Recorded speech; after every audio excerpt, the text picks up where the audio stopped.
Hey everybody, how are you? I was just about to leave out to go to church, and like something just said to me, someone needs a word of encouragement.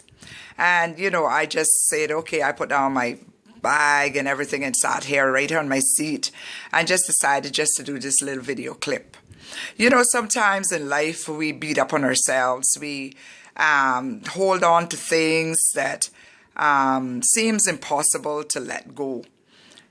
Be it a broken marriage, divorce, a relationship that went sour, or loss of a job. Might even be the destroying of your labor and hard work in the ministry, like we have been through ourselves. You understand? But it comes a time when you really have to shake yourself, and you really have to tell yourself, you know what? I'm going to bear this thing. I'm going to let it go. I'm just going to leave it in the hands of God. All vengeance belongs to Him. And He has never lost a battle yet. And so guess what? It ain't no use to me trying to constantly fight this battle. It ain't no use to me trying to constantly, try to hold on to this thing. And so I'm going to let it go. And I hope I'm talking to someone, because I don't think that me sitting back here for a few minutes doing this is in vain. I believe that you need to tell yourself, you know what? Friday's gone. Things have died for me and things are dead for me, but today's a new day. Something new can happen for me today. You got to start telling yourself that, it's my resurrection hour. It's my resurrection day. It's my resurrection year. It's my resurrection, minute, if you will. Date, if you will. Something is about to be resurrected. But guess what? If you keep holding on to what is already dead, if you keep on holding on to what's already dead and what should have been buried long time ago, then you're going to find yourself always in that condition and state of depression and feeling unworthy and feeling low and feeling angry and bitter and, harboring unforgiveness and all that kind of stuff. Let me tell you something. We have been through some stuff, mainly Roy. We have been through some things. You understand, there are some of you right now who are still brewing over persons that you have helped. You have helped them financially. You have helped them with clothes and shoes and food and shelter and money. Got them jobs or a job and helped them to even get across the water, if you will. And, they have become so ungrateful, so unthankful. And I know from experience that it's very, very painful. It is hurtful. But I hear the Spirit of the Lord is saying that I must tell someone, today is resurrection day. Something new is about to happen for you, but you got to empty yourself. You can't be filled. You can't fill a jug. You can't fill a jug that is already filled and overflowing with something in it. You got to empty it. And so there is something that you need to empty out of you today. There is something that you need to release out of you right now as I'm speaking. You need to let it out. You need to let it go. You need to bury it. You need to just get that out of you. Because as long as that thing, as long as that mindset, as long as that thought, as long as that deep meditation that you're having over it is there, you're gonna constantly bar yourself and block yourself from being happy and being successful and being prosperous and being healed and being full of joy and strength.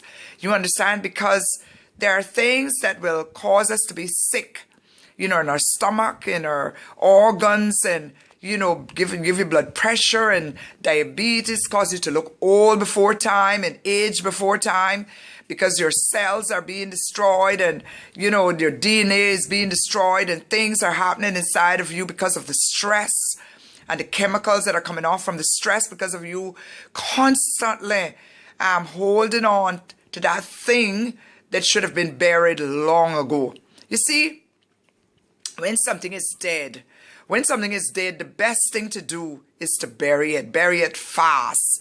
If not, It's going to be around you. You're constantly going to be smelling it. You're going to be seeing it. And you can't do a thing with it or to it. And so the best thing to do is dispose of it. Get rid of it. And so I really don't know who I'm talking to right now. But you need to stop allowing everything around you. You need to stop being so affected so easily by your surroundings. Meaning you can't be angry about every little thing. You can't be upset over every little thing. You understand? You got to grow up. You got to mature. You got to let go. You got to realize that God has given each and every one of us that power and authority to determine our own destinies.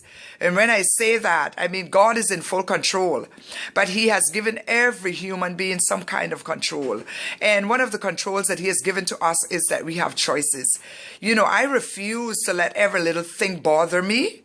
I refuse to be upset over every little thing. You understand? I refuse to do that. I mean, there are things that is going to pass your way. There are things that is going to cross lines, but you can't get up and allow these things or these people to easily offend you and upset you and cause you to be so vexed in your spirit to where you feel like you got to clear everything and you got to deal with everything and you got to fix everything. No, there are some things you just got to,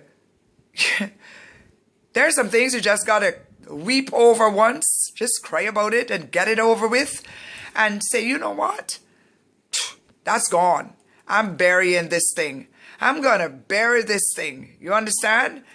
I'm just going to bury it. You know, you understand? And so I pray and trust that you have been encouraged. You know, discouragement will come.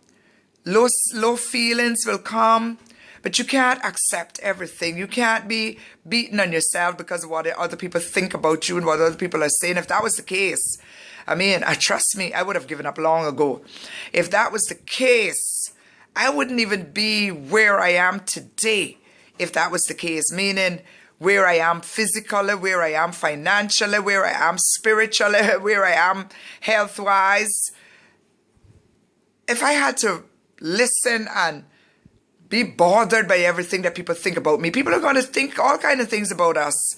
They're going to say, including church folks, including other preachers, including other pastors, bishops, apostles, evangelists, deacons, deaconess. Trust me, people are going to say stuff, including your family members, including your husband, your spouse, even sometimes your very own that is living right next to you, sleeping in the same bed with you, is thinking different about you and saying things about you. So you know what? Do what I do. Be strong. Be strong in the Lord and in the power of his might. You know, rise up and shake yourself. You understand? And tell yourself, I'm not who they think I am. I'm not who they say that I am. I am who God says that I am. And I know who I am. And so I just wanted to share these few words with somebody. Maybe you're a man. Maybe you're a woman. Whoever you are, you just was never raised with that. You know, with anybody telling you they love you and anybody, you know, making you feel like you're worthy or and tell me about it. I've been there. Maybe that's why I am who I am, because I was never pampered. I was never, you know, loved the way that I see other people being loved. But I've grown and I've grown to be strong. I've grown to be a woman who does not depend on nobody to tell me who I am. I know who I am. You see, I know who I am because I know where I'm coming from.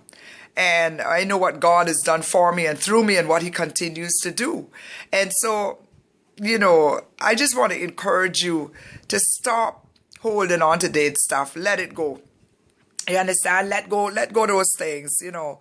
Just let them go and be grateful for all the blessings that God has bestowed on your life. And I pray and trust that you have a beautiful day. And if this has blessed you, leave a word, leave a comment, and if you have to inbox me about something particular that you want to share with me, trust me, you don't have to worry about it.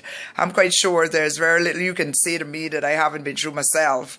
And that's why God is using me so to be such an inspiration, is because I'm not faking it. I'm not pretending. I'm not here trying to look and applaud or praise from anyone. I've been there.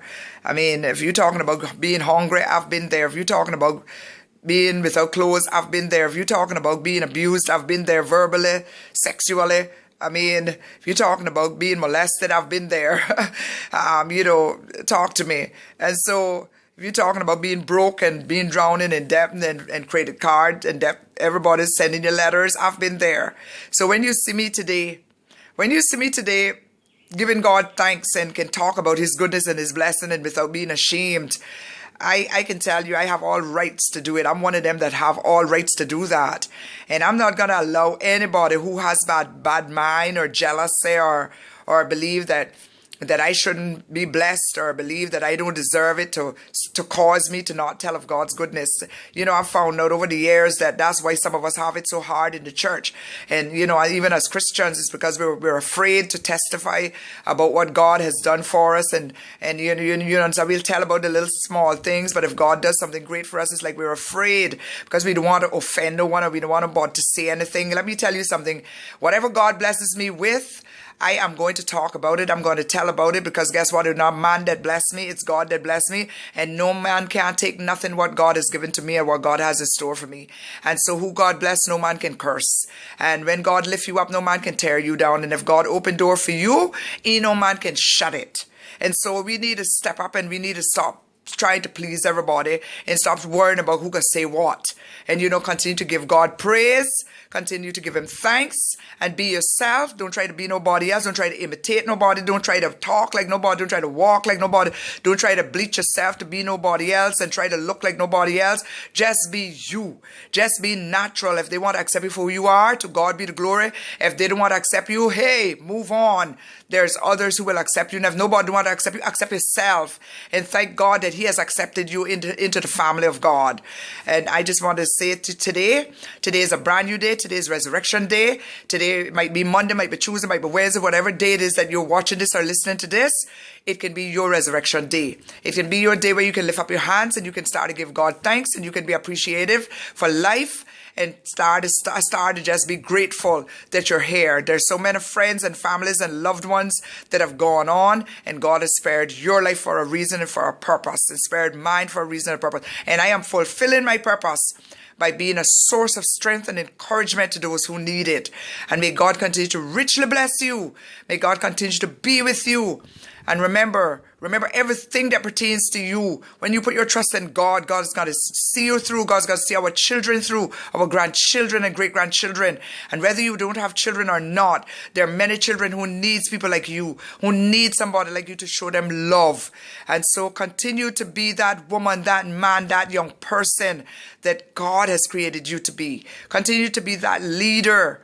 Continue to be who God has called you to be and not try to be anyone else. God bless you until next time. This is your friend, Bishop Dr. Juliet Fagan, and also Professor of Theology. God bless. Shalom until next time. Peace. One love.